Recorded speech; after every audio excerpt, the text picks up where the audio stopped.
so great to be here with you on this second week in Advent. I want to read your quote before we lead into our prayer together. This is Jonathan Edwards. He was an 18th century pastor, preacher. He was the third president of Princeton. I just found out this past week. And he wrote this about the gospel. He says, "Is anything more inspiring, more exciting, more lovable and desirable in heaven or earth than the gospel of Jesus Christ? The gospel story is designed to affect us emotionally, and our emotions are designed to be affected by his beauty and glory. It touches our hearts at their tenderest parts, shaking us deeply to the core." If there's any passage that can do that, it's the passage we'll look at this morning in Isaiah 52 and 53. It is always an honor to preach any text from the Bible, but if you're a preacher, you might know this, is that there's some texts that just really light you up. This is one of those texts. And so I can't wait to share this with you. And what I'd ask is that we're about to walk on holy ground. So just slip off the shoes of your soul and be blessed by God. Let's pray. God, I am just consistently astonished that you would send me up here to preach your word. And yet I know I never come up here alone. That your Spirit is here, just as no one in this room is alone. That your Spirit is with them.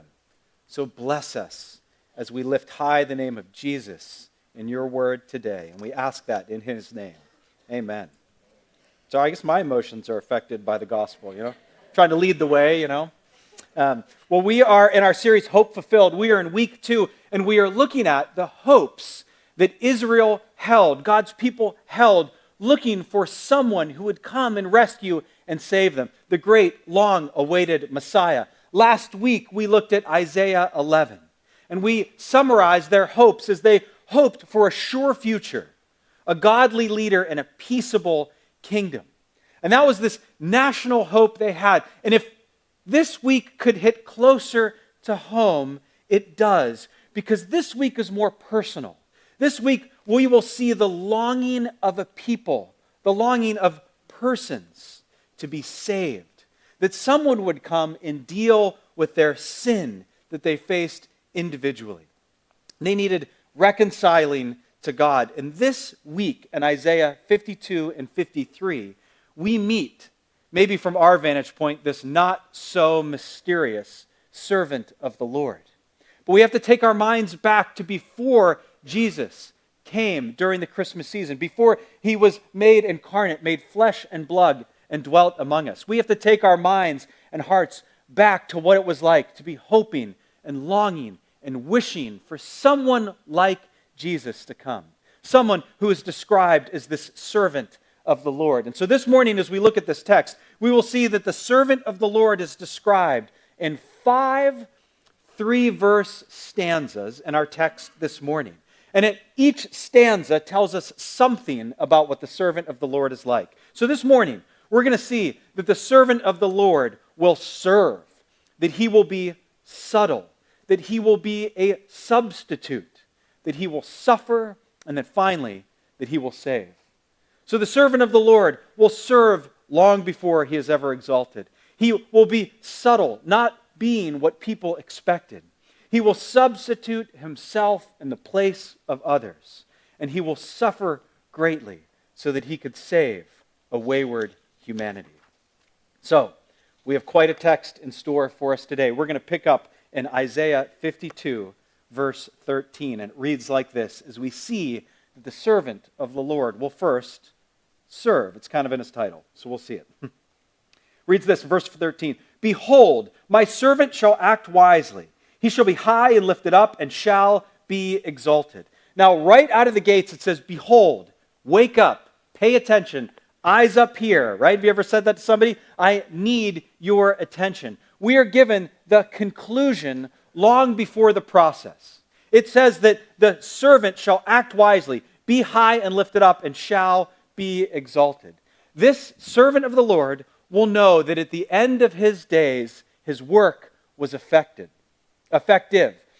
Since Genesis 3, all of our work has been marked by toil. But do you know the feeling of the end of a day or the end of a week or maybe even a whole season where you just think, I have been effective? There's nothing quite like it. This servant of the Lord would go through much and suffer much, but at the end of his days he would know that he was effective because he would be high and lifted up and exalted. Now, the identity isn't revealed yet. So don't just, all the answers in church are Jesus. Don't go there yet. Suspend belief for just a moment with me.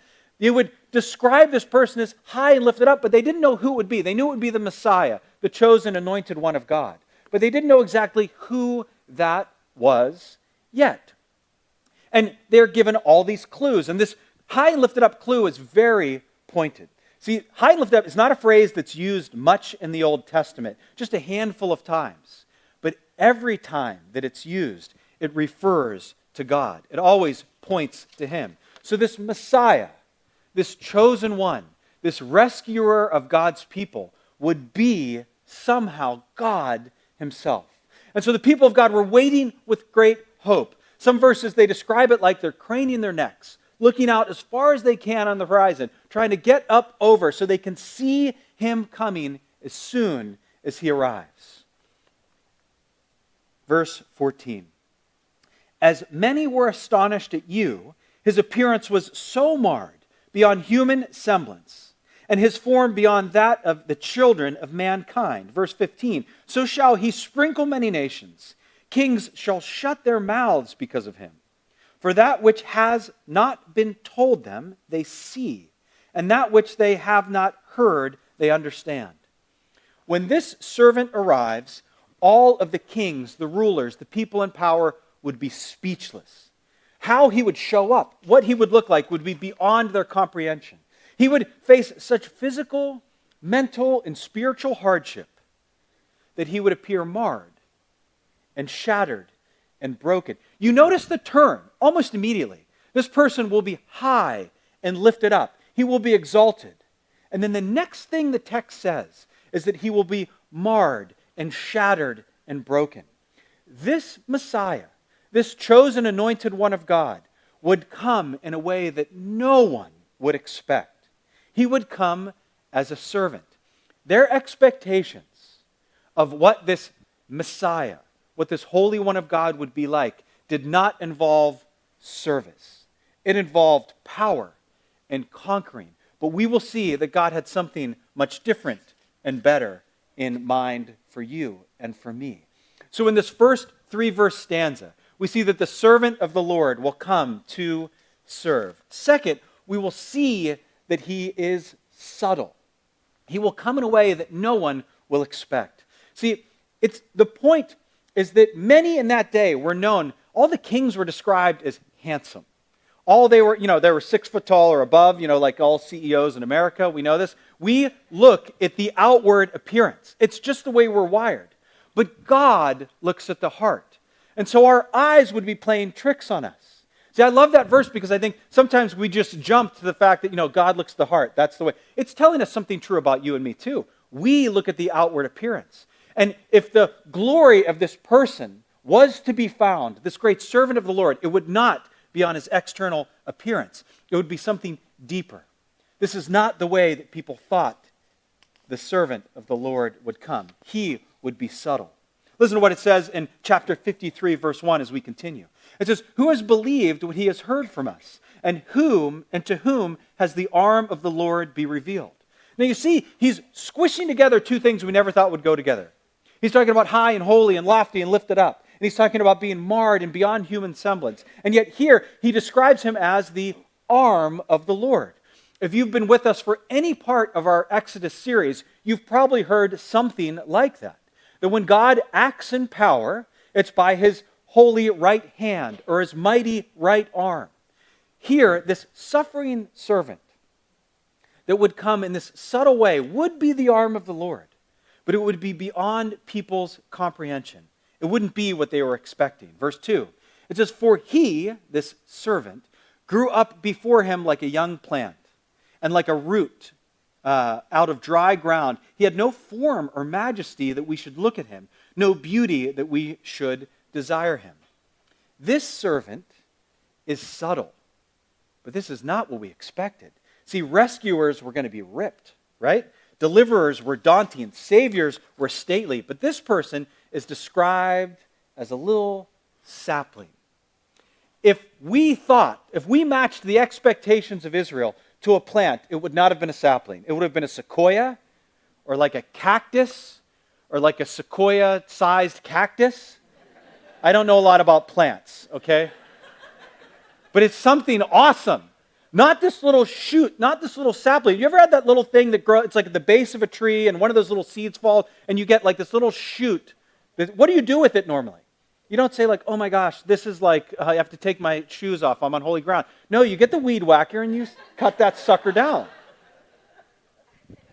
That's exactly how this servant is described. This is not some towering sequoia that you can drill a hole in it and drive a car through it and it still stands. That's not what's happening. This is so tender and fragile that there's no heavy machinery required. You get a little pair of pruning shears, snip that thing down, and it's done. This is the start of the great, chosen, anointed, holy rescuer of God. And he starts as a little sapling, weak and fragile, so vulnerable that it could have been snuffed out with the snip of his shears. And he had no beauty, nothing to draw us to him on his outward appearance.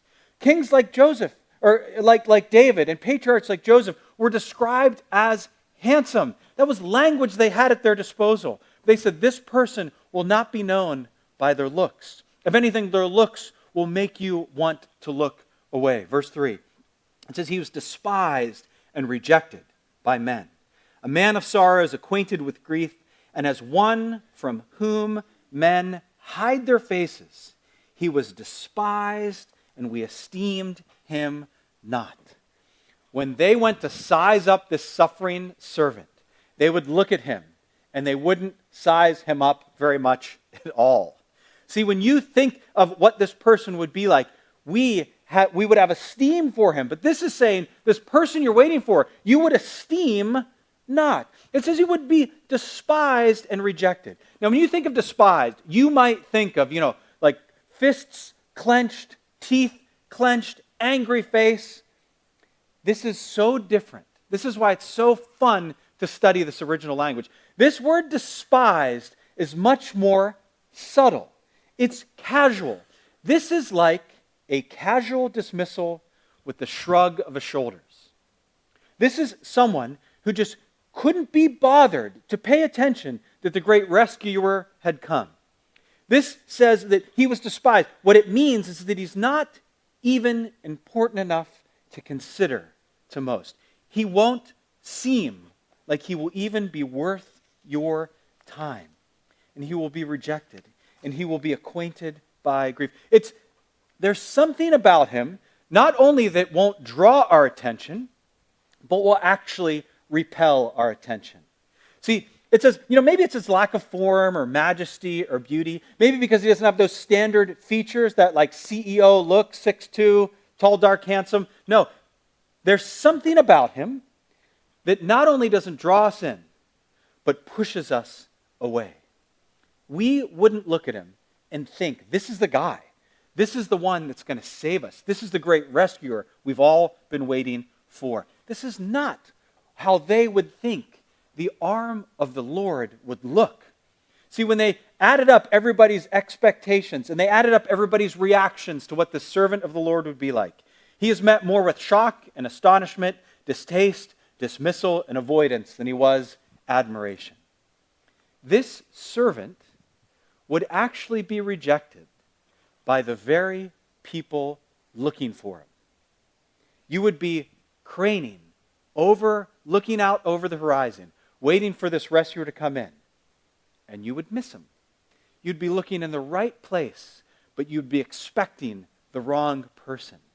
And so in this prophecy, Isaiah is saying, I want to tune your expectations closer to what you ought to be looking for. And even as the people of God would have read this text over and over again, it was still unthinkable, unbelievable that the great rescuer would show up like this. The very people looking for him would look in the right place, but for the wrong person. And so we see the servant of the Lord came to serve. We see that the servant of the Lord came subtly. But third, we see that the servant of the Lord was our substitute. See, when we think about a substitute, this isn't someone that just suffers with us. This is someone who suffers for us in our place. When we read this, notice how many times that it talks about we, what we did, what is ours, our condemnation. And in that place says that he carried it, he bore it, he paid the price. Verse 4, it says, surely he has borne our griefs and carried our sorrows, yet we esteemed him stricken, smitten by God, and afflicted. He's carrying something that belongs to us, and we think it's his own fault.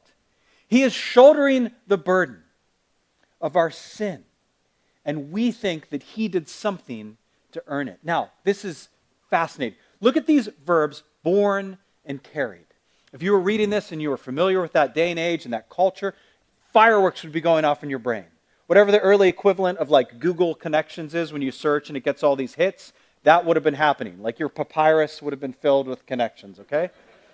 When you read born and carried, you go, this is the temple. This is the sacrificial system. This is exactly what was happening. When I would walk my sacrificial animal up to the temple, my whole intent of doing that was so that it would bear my sin.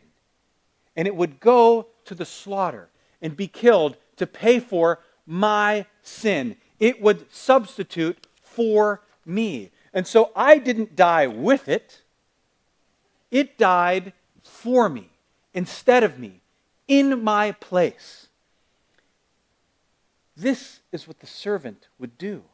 Just like a sacrificial lamb that would be walked to the temple, that would have the sin of the person put on it, and then be killed in the person's place. This is exactly what the servant would do. It would bear the sin of an entire people and be walked up to the temple to be slaughtered, not with them, but for them, instead of them, in their place. And God is making this personal. See, when someone would sacrifice something in the temple, they would never believe that it would fix the earthly ramifications of their sin. If they lied to their neighbor and they went and offered something for it, it wouldn't fix the fact that they lied. If they hurt their neighbor, if they stole something from someone that they cared about, when they offered a sacrifice to ask for forgiveness for that, it wouldn't fix that relational problem with their peers. What they wanted it to do was that it would fix their spiritual problem. See, they knew that that sin would not just distance themselves from other people. It would distance them from a holy and righteous God. And so when they offered that sacrifice, they knew that they were trying to solve a spiritual problem. But this sacrificial system was endless. It was repetitive.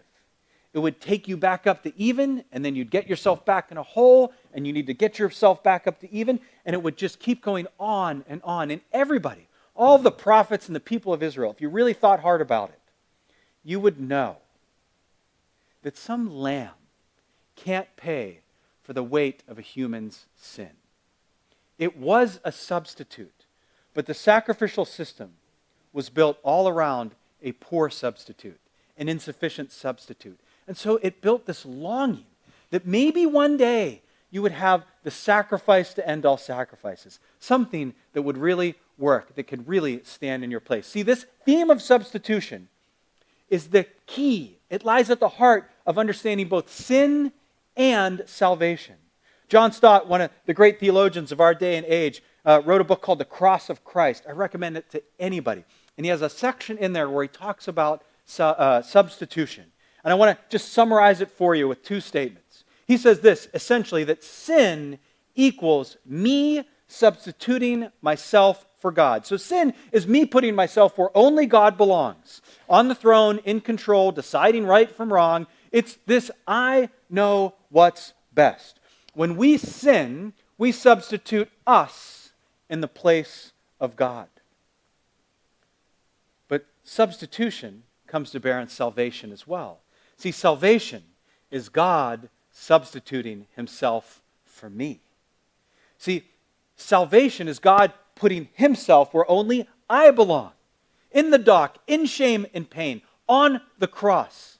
He says, I will bear the spiritual consequences for your sin.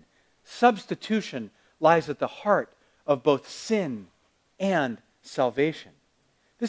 Now what does this do for you? If you really get this concept down, if you start to let the ramifications, the implications of substitution sink in, what do you get from it? Well, first, you get the gospel. God substituting himself for you and for me is the gospel. If you take that substitution away, you are left with something that isn't the gospel, something woefully short. And it's only Jesus, him and him alone, that can stand in your place or my place. He was the only one that could bear the full weight of the sin of the world. Not the best person you've ever met, not even the best person you've ever heard about. Jesus and him alone. The way that your sin is paid for, atoned, is through Jesus and what he did. But second, not only do you get the gospel, you get a story, a truth of someone sacrificing themselves for you that is so real and so moving that it can change you. It will melt your heart. See, if you this is the reality. Let this sink in. The perfect, sinless, holy Son of God left the ecstasy of heaven to navigate this life and this world, to suffer injustice, to live as a man on the run, to be subject to beatings, to be subject to injustice, to be killed on a cross, not because he had to, not even because he necessarily wanted to, but because you were worth it. If you live from that, you will be a different person. I guarantee you. If that's true, we are now sitting in a room filled with infinitely valuable people. No one in here should have a low view of themselves because of what God did for you. I can totally understand how sometimes those feelings get the better of us and we feel like, I'm not worth anything. Am I really going to amount to anything? But if the Spirit moves in your soul to be like, but one guy saw real potential in me. One guy saw real value. The God of the universe loved me enough to die for me. He didn't wait for me to get my act together. He didn't wait for me to get my sins taken care of. He took care of them for me. I am that. If you live from that, you can give love rather than anger and impatience because of how filled up with God's love you already are. If you live from that, you can be the dad you never had because you have a Father in heaven that loves you. If you live from that, you can be the mom that you feel like you missed out on because you have someone who tenderly loves you. If you live from that, you can be the friend that gives more than they take. If you live from that, you can be the strength in the system, the light in this world. You can be different if you let this sink in, that God so loved not just the world, so loved you that he died for you. Everything about this is aiming to be personally applied. Verse 5. But he was pierced for our transgressions. He was crushed for our iniquities. Upon him was the chastisement that brought us peace, and with his wounds we are healed. Everything was about us. We were talking about him being marred by sickness, and this had this ill appearance. Now we switch to the language of violence. And the prophet is using the most superlative of terms. He is saying that he is crushed and pulverized. It's the strongest possible word you could use. And if you had any misgivings about how seriously God took sin, read this verse one more time. That Jesus, his only Son, was pulverized because of sin. This was not some minor mess-ups that God was paying for when he went to the cross. This is the stuff of sin and death and treason. If you ever feel like you want to trivialize your sin, remember what the servant of the Lord went through, that he was pulverized to dust. This was not an overreaction. This is what sin required. This isn't just, I'll try to dress up your mess. This is, I wipe your slate clean, your record is expunged, you are free, now go be forgiven. It's not written over, it's wiped clean. Verse 6. All we like sheep have gone astray, and we have turned everyone to his own way, and the Lord has laid the iniquity on us all. He's already invoked sheep language to talk about the sacrificial system, and now he invokes sheep language to talk about us. Now, I haven't spent any time around sheep, but that again is not the animal I would pick to represent me, right? I'd be like a lion, or like an eagle, or like a shark with lion wings. I would be something awesome. I would not be a sheep. Sheep, you know what sheep are like? They're single-minded and easily scared. And that is a lethal combination that makes them easily lost. This is what the text is saying humans are like. They're like sheep that have gone astray. That's who the servant will die for. People like that. People that get saved and put on stable ground and then freak out and jump right back in where they got. When God, through the prophet, thought of all the animals that he created, that he can compare us to, that was the picture he wanted to convey. And that is who the servant of the Lord would die for. And he did it not as an accident, but on purpose.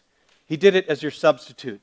Well, we've seen that the servant of the Lord will serve. He's subtle. He's our substitute. And fourth, he will suffer. Verse 7, it says, he was oppressed and he was afflicted, yet he opened not his mouth, like a lamb that is led to the slaughter, like a sheep that is before its shearers silent. He opened not his mouth. When we are to compare it to sheep, it's because of our stupidity. When he is compared to a sheep, it's because of his submissiveness. There's no kicking. There's no screaming.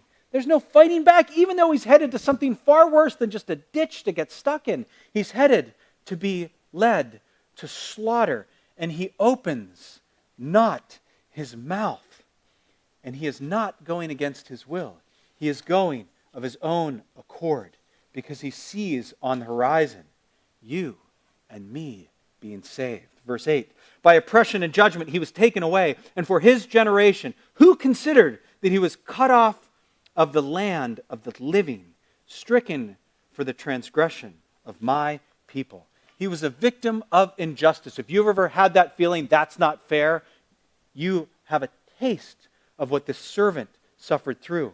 It was an abuse of justice, acts of intentional oppression that made the servant go to the cross. And that word stricken, again, it's a word that we've seen before, but you wouldn't recognize it. It's related to that word plague that we've seen in Exodus.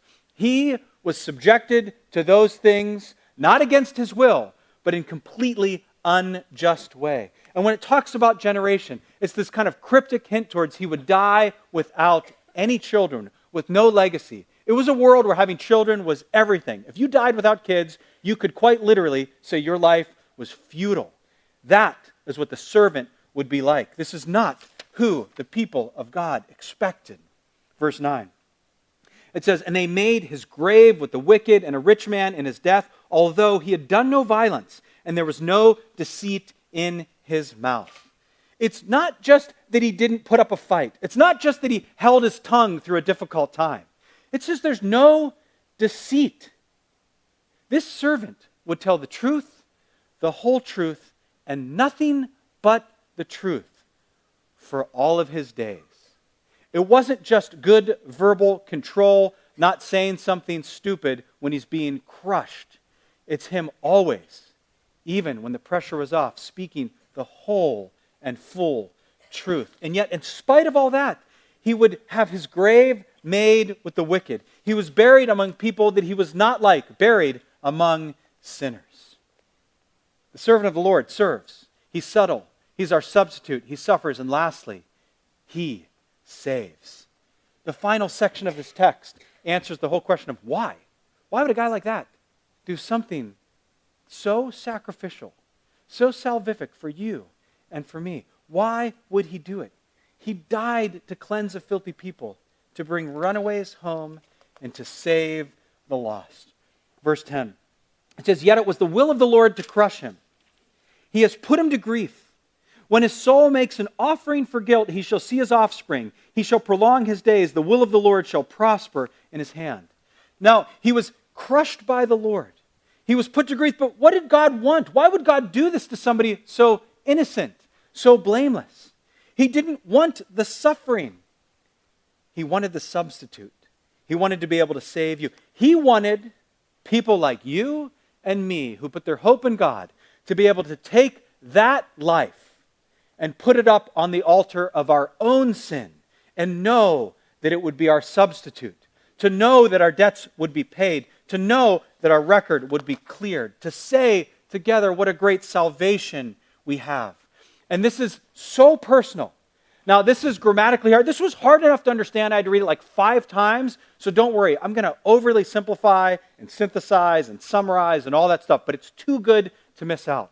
There is this phrase in here. You know, sometimes when you translate a verb in a different language, it is packed with all sorts of data, like person and tense and all that kind of mood, all these kind of things. And typically, when you change any of those ingredients, the way that it's spelled is different, so you can tell them apart. But sometimes, 2 different verb forms are spelled the same. And I think this is one of God's incredible ways of smuggling in even more deep meaning than we could ever imagine. See, this verb, where this line that says, when his soul makes an offering for guilt, it can be either the perfect third feminine singular or the second masculine singular. Don't worry about that. I'll help you through, okay? So the first option on the table is when his soul makes an offering for guilt. It's beautiful, right? That third, that the soul is a feminine noun, and so that is the object of it. So when his soul makes an offering for guilt. Wonderful. But then there's these other versions that are the second person. So there's got to be a you somewhere. And in the first one, they think the you is God. So another very proper translation is when God makes his soul an offering for guilt. And it's beautiful and it's perfect. And it shows rightly that God is in control. But wait, there's more. Because the you doesn't need to just be God. The you can be you. If you make this personal, listen to what this sounds. And again, I'm not making this up. This is exactly how the verb form shows up. When you make his soul a guilt offering. This is the grammatical equivalent of God spitting on his heels, grabbing you by the shoulders, locking eyes with you and saying, this is for you. It's not just something I'm doing, and I hope it works out. I'm doing this for you. Buried in to the grammatical structure of this phrase is God looking you in the eyes and saying, I've done this for you. God doesn't keep a safe distance. There's a way to just generalize this, talk about, though God, for God so loved the world. No, God loved you. He wants to deal with you. He's making this so personal. It's not just, and oh, by the way, it talks about an offering for guilt. Why in the world would they have the guilt offering? There was a thing called a sin offering. Why wouldn't they talk about that? You know why? Because in that culture, the sin offering was for sins you committed unintentionally. It was like ones you just go like, I don't really know exactly what this is covering, but I'm going to do this offering and I'll be good.